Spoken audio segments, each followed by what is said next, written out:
बहन की शादी को 6 साल हो गए हैं। मैं कभी उसके घर नहीं गया। होली, दिवाली, रक्षाबंधन पर कभी दो मम्मी पापा जाते हैं। मेरी बीवी एक दिन मुझे कहने लगी, आपकी बहन जब भी आती है उसके बच्चे घर के हाल बिगाड़ कर रख देते हैं। खर्च डबल हो जाता है और तुम्हारी माँ हमसे छुप छुपाकर कभी उसको साबुन की पेटी देती है, कभी कपड़े, कभी सर्फ के डब्बे और कभी कभी तो चावल का थैला भर देती है। अपनी माँ को बोलो ये हमारा घर है, कोई खैरात सेंटर नहीं। मुझे बहुत गुस्सा आया। मैं मुश्किल से खर्च पूरा कर रहा हूँ और माँ सब कुछ बहन को दे देती है। बहन एक दिन घर आई हुई थी, उसके बेटे ने टीवी का रिमोट तोड़ दिया। मैं माँ से गुस्से में कह रहा था, माँ बहन को बोलो कि यहाँ रक्षाबंधन पर आया करे बस। और ये जो आप साबुन, सर्फ और चावल का थैला भर कर देती हैं ना, उसको बंद करें सब।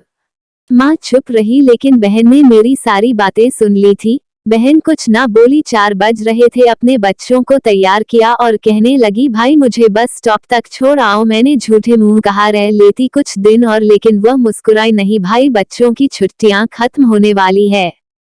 फिर जब हम दोनों भाइयों में जमीन का बंटवारा हो रहा था तो मैंने साफ इनकार किया, भाई मैं अपनी जमीन से बहन को हिस्सा नहीं दूंगा।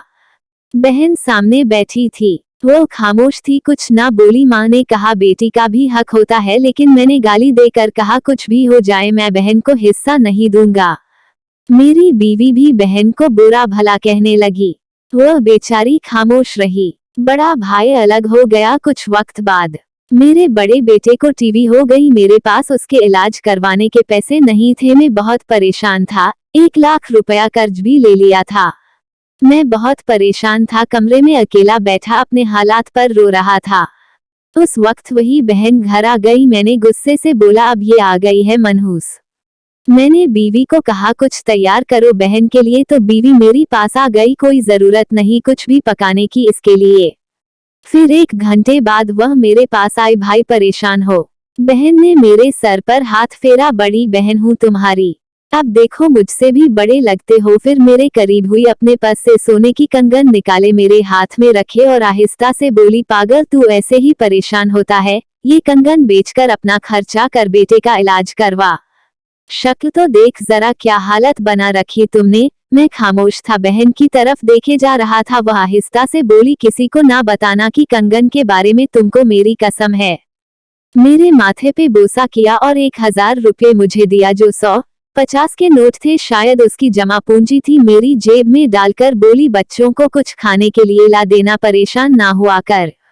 जल्दी से अपना हाथ मेरे सर पे रखा, देख तेरे बाल सफेद हो गए। वह जल्दी से जाने लगी। उसके पैरों की तरफ मैं देखा, टूटी हुई जूती पहनी थी, पुराना सा दुपट्टा ओढ़ रखी थी, जब भी आती थी वही दुपट्टा ओढ़कर आती।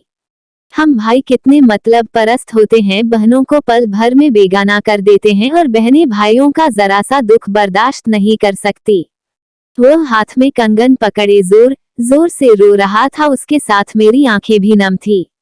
अपने घर में भगवान जाने कितने दुख सह रही होती हैं। कुछ लम्हा बहनों के पास बैठकर हाल पूछ लिया करें, शायद उनके चेहरे पे कुछ लम्हों के लिए एक सुकून आ जाए। बहनें माँ का रूप होती हैं।